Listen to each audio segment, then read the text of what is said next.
What's going on, guys? The Comics Kid 2099 here. Welcome to day 64 of the 365-day graphic novel review challenge. Today, I want to conclude my week of looking at Superman's various origin stories by talking about Superman Earth 1 by J. Michael Straczynski and Shane Davis. I remember when this came out, everyone in the world lost their mind over this book. Everyone loved it so much. I remember the New York Times listing it as like one of the best books of that year. And when I read it, I didn't understand the hype. I hated this book so much. I could not understand how anyone would like this book. And then I hadn't reread it since then, and then I reread it for this video, and I don't hate it as much as I did then, but I still really don't like this book. And I still don't understand how anyone could enjoy this book. There are several different reasons why. Number one, do you remember yesterday when I was talking about how you hit a series of diminishing returns when you keep doing Superman's origin story again and again and again and again?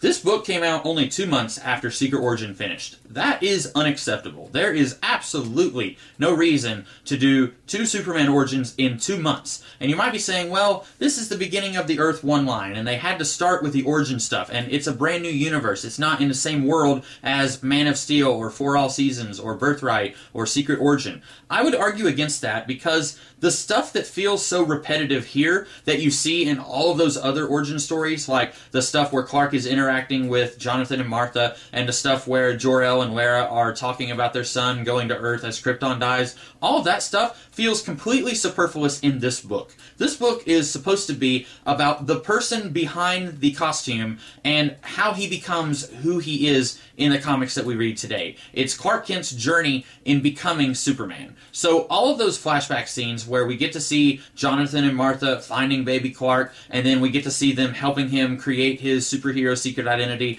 and then we get to see Jor-El and Lara talking about how Kal-El is going to be stronger than everyone else on Earth. All of that doesn't actually do anything for the character arc that this book is allegedly about. It just takes up space. And this is one of the shortest origin stories that I've covered for Superman. It's only like 120 pages long, and it would have been fine to have had all those scenes if this was as long as Birthright, which is 12 issues long. But this barely feels like it's even scratching the surface of the origin stuff, and we already lose like a third of this book's runtime on those flashback sequences that don't really add anything to this story. By the end of this book, I don't really feel like I've gotten to know this character very much, and that's a problem since this book is supposed to be about this character and how he comes to decide which path he's going to take when he becomes a superhero in Metropolis. And that is a huge problem that we don't get to come to know this character throughout this book.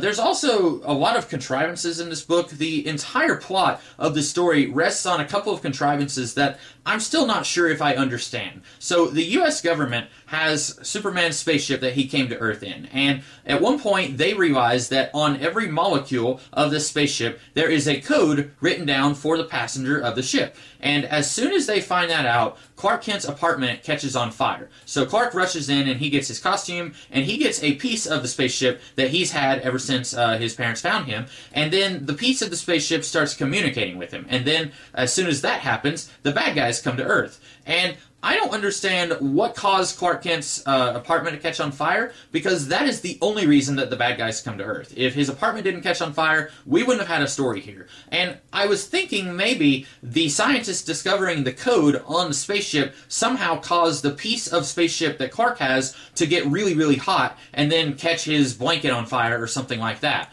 Because you look at the apartment building that Clark lives in, his room is the only room on fire. So it's very weird if that's just a coincidence. But it doesn't make any sense at all that Jor-El would program this spaceship to cause the piece of the spaceship that Clark has to catch on fire if someone discovers the code written on these molecules. So no matter which direction you choose to read into this book, it doesn't make any sense. If it's caused by the scientists reading the code on the spaceship, that's stupid and that doesn't make any sense. And if it's just an accidental fire that happens to only be in Clark Kent's apartment, that's extremely contrived and stupid, and that shouldn't even be in this book. Either way, it should have been a little bit more clear what was going on here. Was it just a coincidence that Clark Kent's apartment caught on fire, or is it somehow connected to the scientists studying the ship? Either way, that needs to be made clear here, and it's not. And either way, it's bad writing. Speaking of bad writing, there are a couple of instances of just extremely awful dialogue in this book. There's one, it's one of the flashback scenes that could have been cut. Jonathan is talking to Martha, and he says, "Hey, you remember your no-good sister that we don't like? We could say that she sent us this baby, and then we have to raise this baby for her, and she's not here to say otherwise, so people won't question that." And Martha says, "That's very true, Jonathan." And that is exposition dialogue for the audience, so that we're not questioning, okay, why did no one in Smallville ask them where this baby came from all of a sudden? The problem is, Martha Kent knows who her sister is. She doesn't need Jonathan Kent telling her, "Hey, you remember that sister that you have? Let's remind the audience about that." It's extremely badly written dialogue, and like all of the other examples of bad dialogue that I'm about to mention, you could have taken it out of the book and it would not have changed the rest of the story. You could have completely taken that panel out, nobody would have noticed it being gone. And it's just extremely badly written.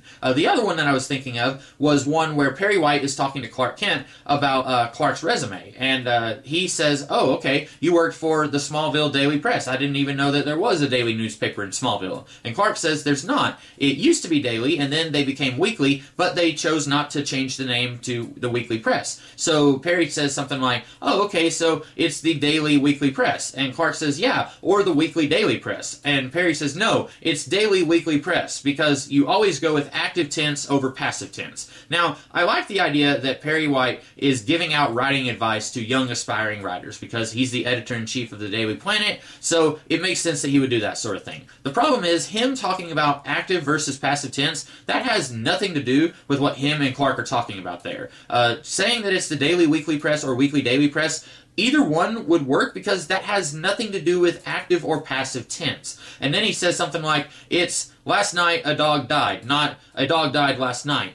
Now, that is active tense versus passive tense, but what they were talking about has nothing to do with tense choice, and it almost feels like J. Michael Straczynski just wanted to throw that in there to make himself feel really smart, like, okay, I'm going to throw some writing advice in here for people who are reading this, and then I'm going to look really awesome, except that that doesn't make sense in the context of that scene. And there's one more piece of dialogue that's extremely bad, and it has to do with the villains. So I guess I'll go ahead and talk about the villains, and then I will circle back to the bad dialogue by the chief villain. So the bad guys of this story are aliens from a planet that revolved around the same sun that Krypton revolved around. And the way the orbit was, every 20 years these planets would get closer together, and then these species would go to war with each other, apparently because they wanted the resources on the other planet. And they were at war for centuries, and then some mysterious bad guy, he comes to these aliens and he says, "I want you guys to destroy the Kryptonians with this awesome technology that I'm going to give you, and then if you destroy the Kryptonians, I'm going to save your planet and make it really awesome with all this really cool technology." So they destroy Krypton, except that Jor-El sends Kal-El to Earth, and then these aliens somehow find out that Kal-El survived,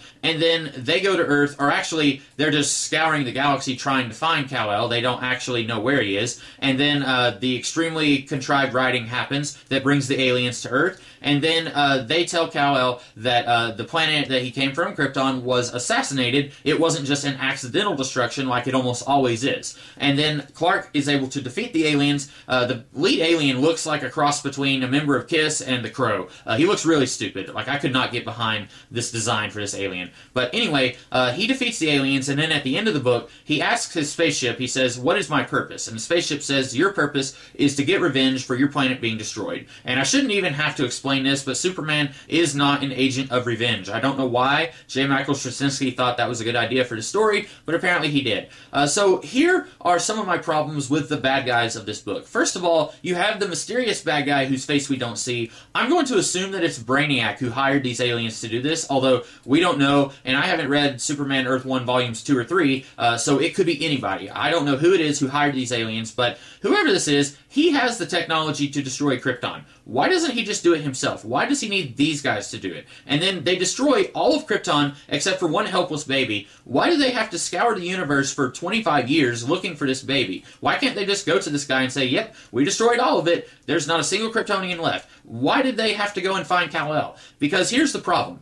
Going after Kal-El only makes things worse for them and the guy who hired them. Because when they go to Earth and they brag about destroying Krypton, he defeats them. That only draws attention to them and the guy guy who hired them. It would have made more strategic sense for them and whoever hired them to just leave Kal-El alone. If they didn't come to Earth, he never would have investigated the destruction of his planet. He wouldn't have even known what planet he came from. All of that makes absolutely no sense, and I'm assuming that it's going to be fleshed out a little bit more in future volumes, but I have no expectations that those things are going to be made any better if you read future volumes, because this book is such utter garbage that I don't expect volume 2 or 3 to be any better. And there was one line of dialogue that the bad guy had, since I was talking about bad dialogue earlier. Superman says it never made any sense to him when he was watching the movies as a kid when the bad guy would explain his whole plot to the good guy. And the bad guy says, that's right, it doesn't make any sense unless I'm the good guy and you're the bad guy. Now, the problem with that is, okay, maybe this guy who looks like the Crow, maybe he's doing this to save his entire planet. Maybe he thinks that eradicating an entire planet, that's bad and that's morally questionable, but he's doing it to save his planet, so he thinks of himself as a patriot. And so maybe, in some twisted way, he thinks of himself as a good guy. But why does he think of Superman as the bad guy? It doesn't make any sense at all. At the very least, he should understand, yeah, Superman is innocent, and I'm killing an innocent man, but I'm doing it to save my people, so I'm kind of heroic in doing that. That line of dialogue didn't make any sense at all. Plus, he says that after he tells Superman that he's going to destroy this planet for harboring Superman. Even though, like, a page earlier, he told the people of Earth that once they gave up Superman, he would leave them alone. So, very clearly, he is not in any way, shape, or form a good guy. And I kind of have trouble understanding that this guy would even think of himself as a good guy.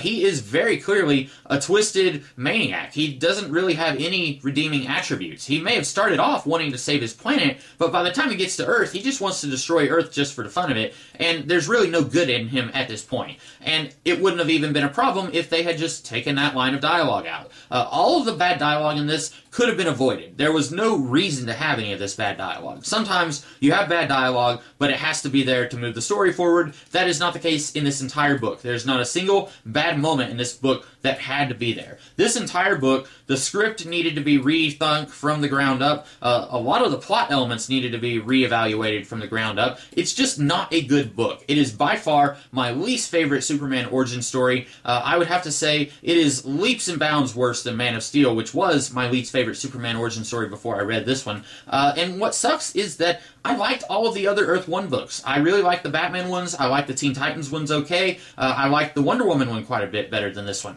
This is the clunker in that entire line. I don't know if the Volume 2 and 3 are any better. I'm assuming that they're just as bad because it's the same creative team. I can't imagine that J. Michael Straczynski suddenly became good at writing after writing this. This really feels like he just cranked out a rough draft in an afternoon and handed it off to his editors, and they didn't give it a look over, and then they gave it to the artist. It really feels that bad. Like, in 20 minutes, I probably could have come up with a better story than this entire book here. And what sucks, again, is that J. Michael Straczynski is a good writer most of the time. I liked quite a bit of his Supreme Power run. Not all of it. Some of it was a little shaky, but all of it was better than this. Even the worst of his Supreme Power stuff is better than this.